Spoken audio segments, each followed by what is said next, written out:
भानगढ़ की परछाई।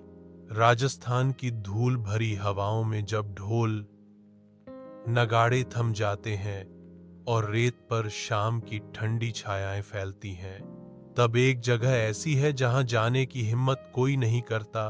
भानगढ़ का खंडहर। कहते हैं वहां हर पत्थर में आहें दबी हैं और रात के सन्नाटे में टूटे मोहल्लों से कोई अनजाना संगीत बहता है। इसी गांव की एक दंतकथा से जुड़ी थी रतनबाई, जिसे लोग भानगढ़ की चांदनी कहते थे। उसकी सुंदरता ऐसी थी कि चांदनी रात में भी उसका चेहरा उजाला कर देता। काले लंबे बाल, गहरी आंखें और होंठों पर हमेशा खिली हल्की मुस्कान। लेकिन उसकी यही सुंदरता उसकी बर्बादी बनी। सदियों पहले भानगढ़ राज कर रहा था और वहां एक तांत्रिक सिंहिया नाथ रहता था। वह काला जादू जानता था और हर किसी से डर का सौदा करता था। लेकिन जब उसने पहली बार रतनबाई को मंदिर जाते देखा तो उसकी आंखें जैसे पागल हो गईं। वह उसे चाहता था, किसी भी कीमत पर। रतनबाई को हर कोई राजकुमारी की तरह मानता, मगर वह साधारण गांव की लड़की थी, भली, दयालु और भक्त।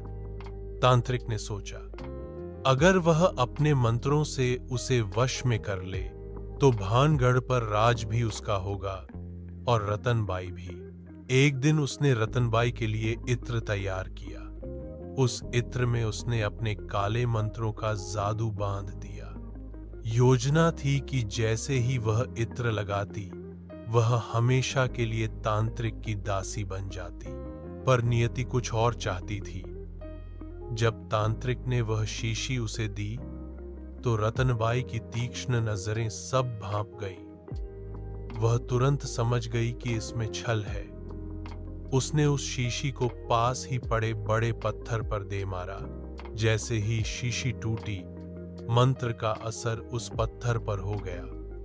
पत्थर तड़क कर नीचे लुढ़कने लगा और सीधे तांत्रिक पर जा गिरा।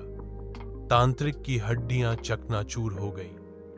मरते मरते उसने चीख कर शाप दिया, भानगढ़ उजड़ जाएगा, कोई यहां चैन से नहीं रह पाएगा और रतनबाई, तेरी आत्मा यहीं भटकेगी हमेशा के लिए।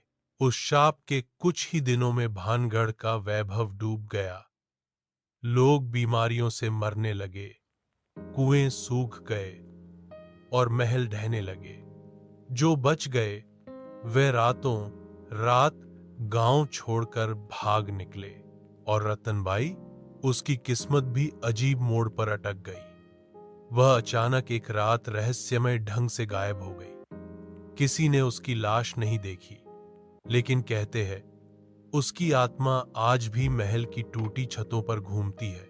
सालों बाद कुछ जिज्ञासु लोग भानगढ़ घूमने गए। उनमें से एक थी आयुषी, दिल्ली की एक कॉलेज स्टूडेंट। वह इतिहास पढ़ती थी और भानगढ़ की कहानियों से बेहद आकर्षित थी। आयुषी भी कमाल की खूबसूरत थी। उसकी आंखों में वही गहराई थी जैसी कभी रतनबाई की कही जाती थी। गाइड ने चेतावनी दी, सूर्यास्त के बाद कोई यहां नहीं रुकता, यह सरकार का नियम है। लेकिन आयुषी ने जिद कर ली कि वह यहां रात गुजारेगी। दोस्तों ने मना किया, पर उसने सुनने से इनकार कर दिया। जैसे ही अंधेरा फैला, टूटी हवेलियों में सन्नाटा पसर गया। आयुषी ने अपना कैमरा निकाला और इधर उधर तस्वीरें लेने लगी। तभी अचानक उसने महसूस किया कि उसके पीछे कोई है। जब उसने पलटकर देखा तो दूर महल की टूटी खिड़की में उसे एक औरत नजर आई। लंबे काले बाल, सफेद लिबास और ऐसी ही सुंदरता जैसी उसने किताबों में रतनबाई के बारे में पढ़ी थी। उस औरत की आंखें लाल चमक रही थीं। आयुषी का दिल धड़कने लगा, पर वह डरकर भागी नहीं। उसने हिम्मत करके पूछा, कौन हो तुम?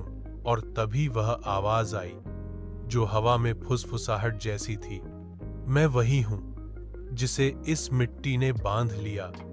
रतनबाई। आयुषी कुछ समझ पाती उससे पहले ही उसके कैमरे की स्क्रीन खुद ब खुद जलने लगी। स्क्रीन पर वही औरत दिख रही थी और उसके होंठ हिल रहे थे। तू मेरी परछाई है, तुझे मेरे साथ यहीं रहना होगा। अचानक ठंडी हवा चली और आयुषी की सांसें भारी होने लगी। उसे लगा जैसे उसका शरीर जम रहा हो और उसकी आत्मा खिंचकर उस औरत के पास जा रही हो। उसके दोस्तों ने बाहर से उसका नाम पुकारा। आवाज सुनकर उसका ध्यान टूटा और वह जमीन पर गिर गई। जब तक दोस्त अंदर पहुंचे, आयुषी बेहोश पड़ी थी। जब वह होश में आई तो भानगढ़ के बाहर थी। दोस्तों ने बताया कि उन्होंने उसे अकेले ही टूटे कमरे में बेहोश पाया, मगर सबसे अजीब बात यह थी कि उसके कैमरे की सारी तस्वीरें गायब थीं। सिर्फ एक तस्वीर बची थी। उस तस्वीर में आयुषी खड़ी थी, मगर उसके पीछे धुंधली परछाई में एक और चेहरा था, रतनबाई का। आज भी आयुषी उस तस्वीर को देखकर कांप जाती है। उसने उस रात के बाद कभी भानगढ़ का नाम तक नहीं लिया, पर उसकी आंखों की गहराई में अब वही साया झलकता है, जैसे रतनबाई सचमुच उसमें उतर आई हो। कहते हैं, जो भी भानगढ़ में सुंदरता को चुनौती देता है, वह रतनबाई की परछाई का हिस्सा बन जाता है, हमेशा के लिए।